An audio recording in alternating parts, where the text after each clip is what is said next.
करेंगे। जी योगी साहब बताइए।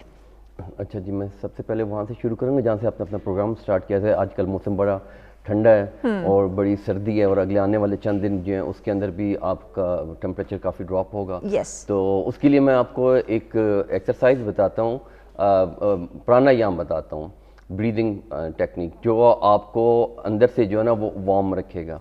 वो हम वैसे यूजुअली उस वक्त परफॉर्म करते हैं जब हम एक्सरसाइज या योगा जो है वो स्टार्ट करने वाले होते हैं। उससे पहले हम अपने आप को जो है वो कार्डियो की तरह अपने आप को बहुत ज़्यादा थकाते नहीं है, अपना हार्ट बीट रेट ऊपर नहीं करते। अच्छा। हम योगा में जो है ना वो प्राणायाम ब्रीदिंग का इस्तेमाल करते हैं। जैसे भी पहले वो जिक्र हो रहा था ना वो कार्डियो में हम हार्ट बीट करेंगे तो वो करेंगे, हम उसमें नहीं करेंगे। ठीक है। हम उसमें ब्रीदिंग का इस्तेमाल करेंगे। ब्रीदिंग के साथ ही फिर मैं आपको सेकंड उस पर लेके जाऊंगा कि जब आप टेबल पे बैठे होते हैं हाँ। सारा दिन, तो उसके अंदर आपको कौन से कुछ ठीक, पॉजेज होने ठीक चाहिए। होगा। ठीक है, ये ब्रीदिंग न सिर्फ आपको वार्म करेगी बल्कि आप